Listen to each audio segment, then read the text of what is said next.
Now, before the presentation of wings to last year's scholars, I'd like to introduce one of them, Joe Kay.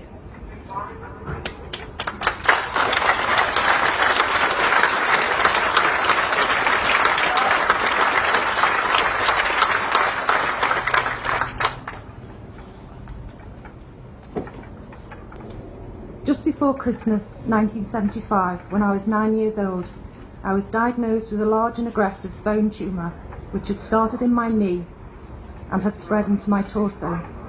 The prognosis was poor.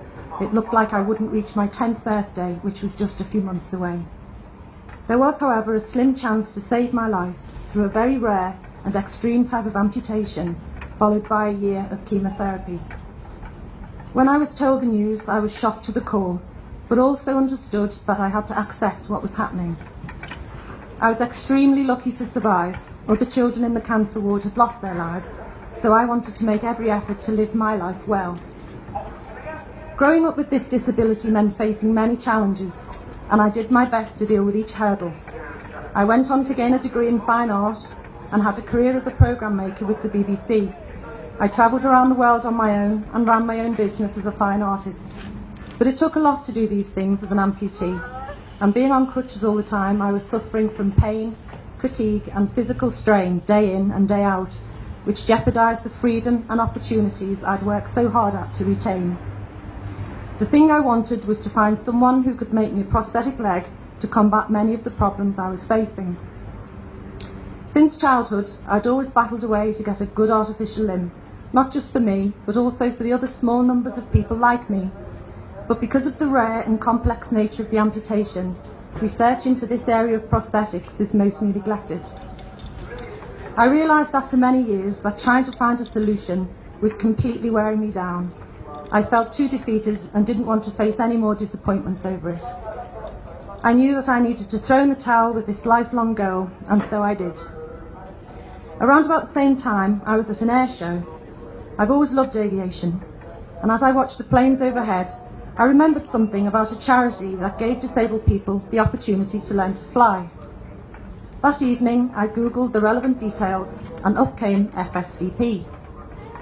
I was overjoyed to be shortlisted for the selection process at RAF Cranwell, and I'll always remember the phone call several days later to say I got the Carol Vorderman Scholarship, learning to fly in the Cotswold at Kemble Airfield with Carol's teacher Deborah. And when the time arrived to learn to fly, I spent 3 of the best weeks of my life relishing every moment of this totally absorbing adventure.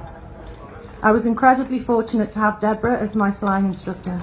She was so encouraging and wanted the best for me, gradually building up my confidence so that I could work harder and harder to get the most out of my flying hours, but also mindful that I have a disability, and if I got tired or in pain, she could help and accommodate me. And I absolutely loved the freedom of flying and seeing the world from the air, and I loved the wonderful feeling of accomplishment after each lesson.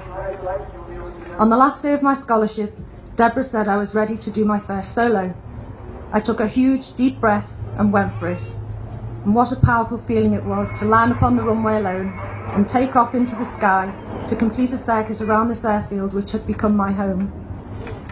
When those wheels touched down on the runway, I don't think I've ever felt pride and happiness like it. Till the day I die, I'll never forget how I felt in that moment. Since then, people always want to know about my flying, and I can't wait to tell them.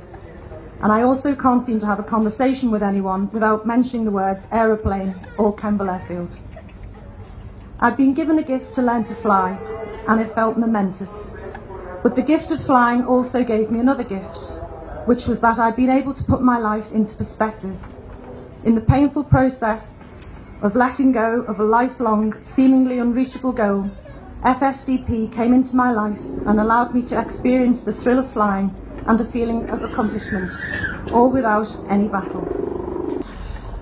But to add to this story, recently, quite by chance and without looking for it, I read that the aerospace company Lockheed Martin is using its expertise to help develop a robotic leg specifically for people with my type of amputation. I never thought I'd really pick up the mantle again, but FSDP has sprinkled its magic once more. I feel the experience I've got as a pilot is a nice coincidental twist that gives me the strength to contact Lockheed about the research. I don't know where it will take me, or even if it will work out, but what I do know is that FSDP created an amazing, life-changing episode for me when I needed it. And when I think about my scholarship, it always makes me happy. But maybe the most important thing I've gained from it all is when I feel really challenged with any part of my life as a disabled person, I repeat my new mantra, which is, if I can fly a plane on my own, I can surely do anything. So from my heart, I want to say to FSDP one very, very big thank you.